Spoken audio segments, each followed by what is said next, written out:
안녕하세요. 아카루시아TV 나레이터 이카루세스입니다.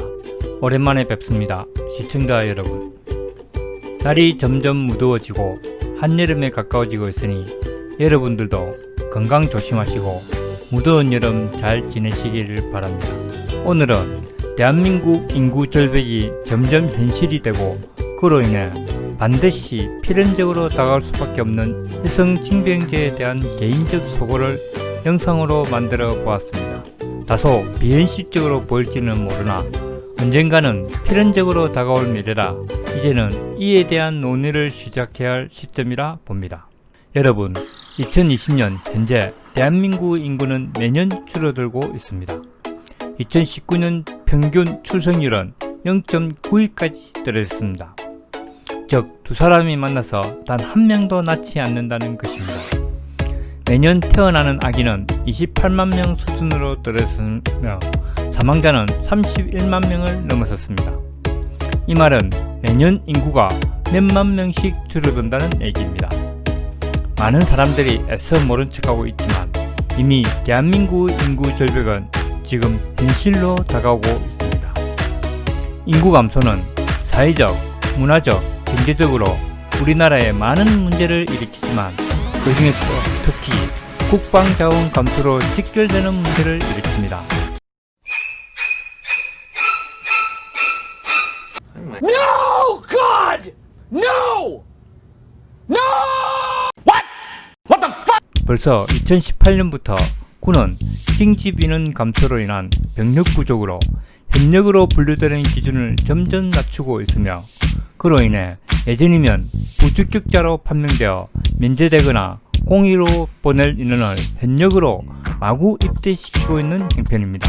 그로 인해 군기사고가 급증하였고 일선 지휘관들은 많은 어려움을 겪고 있다 합니다. 그럼에도 불구하고 점점 징집 인원의 부족으로 인하여 병력 수급 자체가 안되고 있는 실정이라 드디어 여성 징병제가 대두되고 있습니다. 이건 너무한 거 아니냐고, 시발.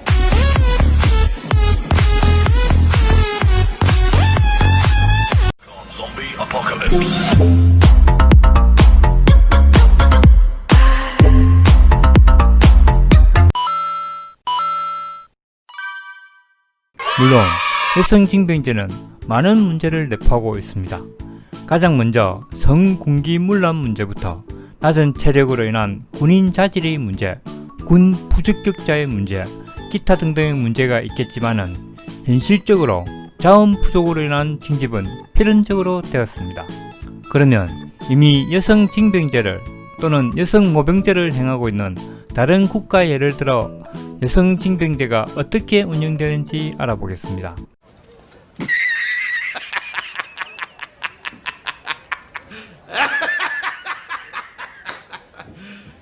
You serious? 첫 번째, 여성징병제 하면 떠오르는 국가는 이스라엘입니다. 이스라엘은 워낙 인구 자체가 작다 보니 아예 건국 초기부터 여성들에게도 군역을 부담하게 했습니다. 또한 건국 후 대규모 전투만 6번, 그 외에도 크고 작은 대테러전이나 소규모 전투가 매일같이 일어나고 있는 국가라 병력 소요가 크고 남녀를 구분하여 징집을 할 여유가 없는 국가입니다. 이스라엘은 남성들은 약 32개월, 여성들은 약 24개월의 복무기간을 가집니다. 현재 이스라엘은 18만여 명의 군인 중 약 5만 8천여 명의 여군이 있습니다. 물론 이들 중 대부분은 비전투 요원이거나 행정, 통신, 운전 등에 종사하기는 합니다. 허나 이스라엘의 여군들의 활약상은 여러 매체를 통해 많이 알려져 있습니다. 제대로 훈련받은 여군들은 낭군들 못지않게 용감하고 멋있게 잘 싸웁니다. 여러분, 군인이라고 해서 전부 소총 들고 전장에서 싸우는 거 아닙니다.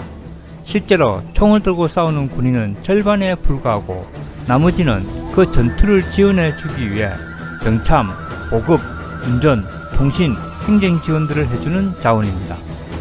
그러니 여군이라고 해서 전부 소총 들고 싸우거나 전장에서 적군과 마주하고 전투하는 거 아닙니다. 실제로 이스라엘 같은 매일이 전장인 국가에서도 여성들을 전장에 투입하는 것은 매우 어렵다고 합니다. 오히려 후방에 배치하여 남군들이 열심히 싸울 수 있도록 지원해 주는 것이 남녀 징병의 가장 이롭다고 합니다.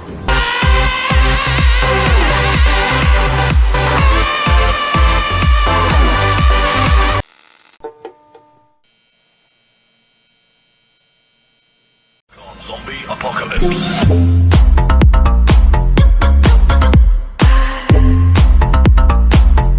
두 번째, 우리와 언제나 국경을 접하고 있는 북한 여군입니다. 전 국민을 군인 취급하는 국가답게 여군이 거의 24만여 명이나 됩니다. 그 전에 형식적이나마 2003년까지는 여성은 지원자였기는 하지만 군역을 행하지 않으면 노동당에 입당을 하지 못하므로 사실상 징병제나 마찬가지입니다. 지금은 징병제입니다. 지금 현재 북한군 중 여군의 비율은 거의 30%에 육박합니다. 이들은 주로 교량 등의 초병, 교환수, 무전수, 통신, 의무병 등과 방공포 등에 주로 배치되며 특히 고사기관총 부대는 전원 여군으로 구성되어 있습니다. 다른 나라와 마찬가지로 여군에 관련된 성희롱, 성폭력 문제는 심각한 것으로 알려져 있습니다. 다만 1992년부터는 여군 장성이 나오는 등으로 점차 군 내에서도 여성들의 파워가 생겨 여성 파일럿이나 특수부대원도 있다 합니다. 세 번째, 이웃같지 않은 이웃 일본 여군입니다. 엄밀히 말하면 자위대는 군대가 아닙니다. 하지만 미군과의 합동훈련을 하거나 각국에서도 군대로 취급되므로 실질적인 군대의 역할을 수행하고 있죠. 2013년 기준으로 약 22만여 명의 자위대 기준으로 약 15,000여 명의 여군이 있습니다. 우리나라와는 달리 자위대는 전원 지원제이다 보니 장교, 부사관 등등의 여군이 골고루 포진되어 있습니다. 만성적인 인원 부족에 시달리는 일본이라 그런지 몰라도 일본 여군은 잠수함과 전투기 조종사 외에는 전원 여군에게 개방되어 있습니다. 자위대의 대부분의 남군이 군인이 아니라 공무원처럼 다니는 걸 보면 여군들이 오히려 나은 것 같기도 합니다. 아이고 무서워라. 쓰레기들아! 쓰레기들아!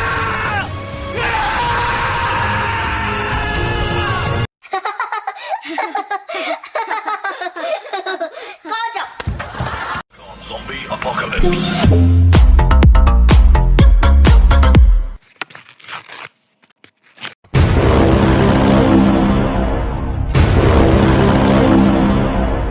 네 번째, 지구의 골칫거리 중국의 여군입니다. 중국군의 태생이 빨치산이라 그런지 몰라도 중국은 처음부터 여군들과 같이 일본군이나 장개석 군대와 싸운 전력이 있습니다.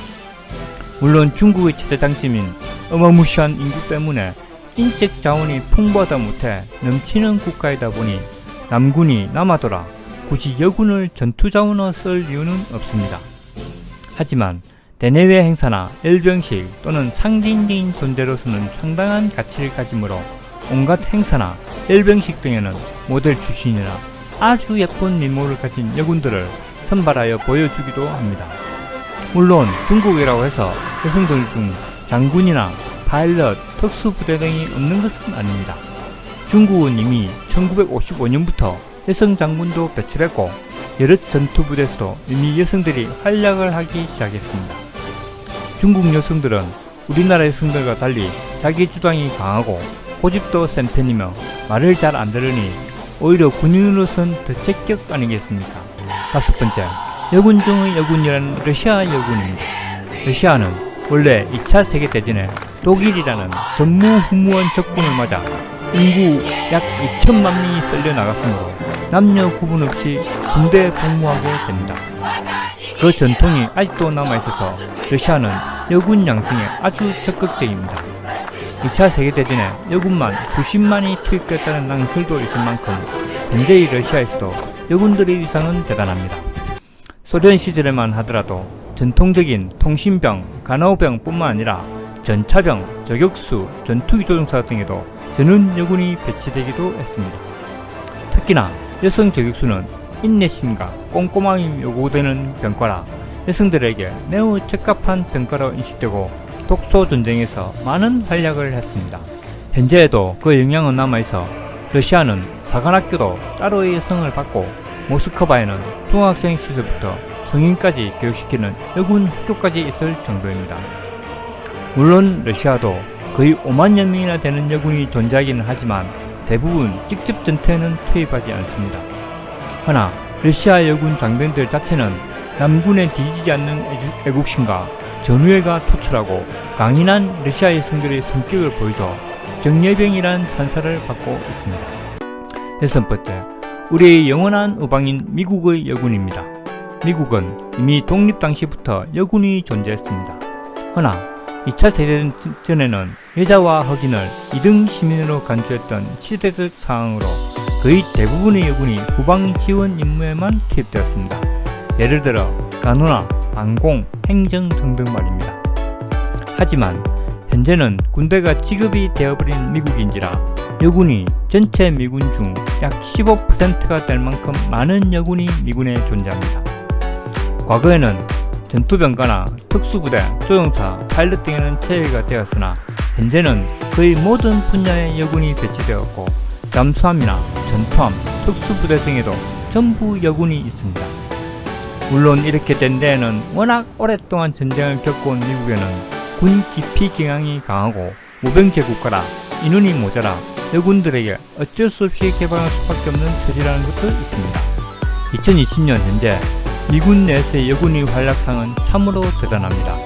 이미 대장급의 여군은 여럿 존재하며 그 외 공군사령부 장군이나 특수부대 지휘관, 전투함 지휘관, 심지어 항공모함 지휘관도 탄생했습니다. 물론 남녀가 같이 근무하는 군대라 미국이라고 해서 수많은 군기문란, 성문란, 성추행, 성폭행 문제가 안 생기는 건 아닙니다. 다만 우리나라의 대도하는 썩은 패미들이 주장하는 것처럼 이자라서 군대 못가고 이자라서 군사를 못하는 것은 아니라는 것을 미 여군들이 잘 보여주고 있습니다. 그 외에 여군이 없을 것 같은 이슬람권 나라에도 꽤 많이 존재합니다. 터키는 이미 1930년대 여군을 창설했으며 세계 최초의 여군 전소도 배출했습니다. 파키스탄에는 여성 소장이 있으며 시리아, 레바논, 기타 등등의 나라에도 영관급이나 일관급 장교가 존재합니다. 7번째, 여러분에게 소개하고 싶은 중동의 쿠르드 독립군 페시메르가에 존재하는 여군입니다. 중동의 정신나간 광신도 집단인 ISIS를 효과적으로 완전 진압한 쿠르드 독립군 중에는 정말 용감하게 싸우는 여군 부대가 있습니다. ISIS의 광신도들은 여성에게 죽으면 천국으로 갈 수 없다는 미친놈들이라 오히려 여군들의 활약이 그들에게 치명타를 가했습니다. 내 기분이 그래.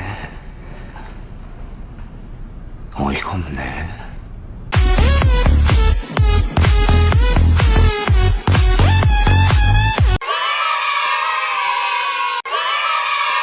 마지막으로 대한민국 국군의 여군입니다. 2019년 현재 한국군 중 여군의 숫자는 12,000여 명을 넘었습니다.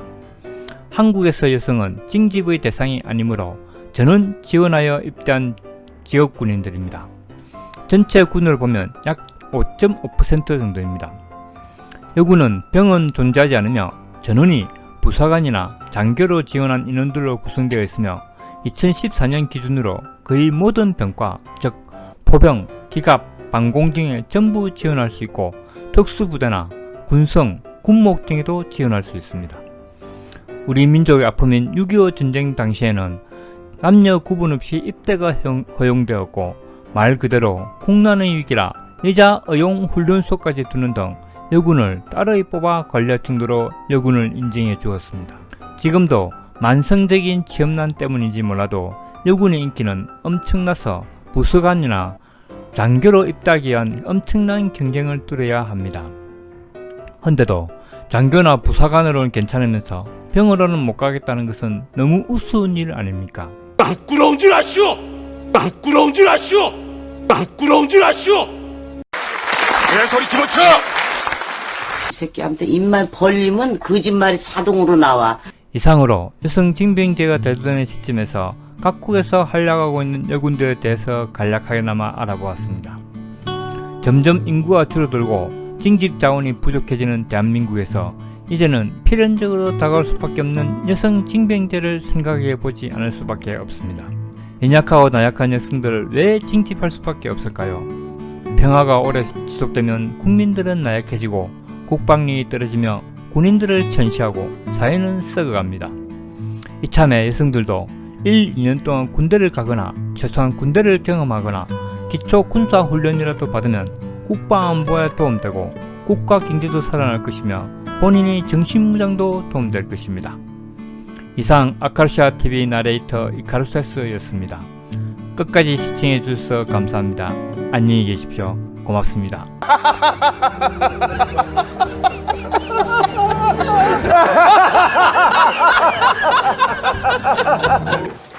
신사답게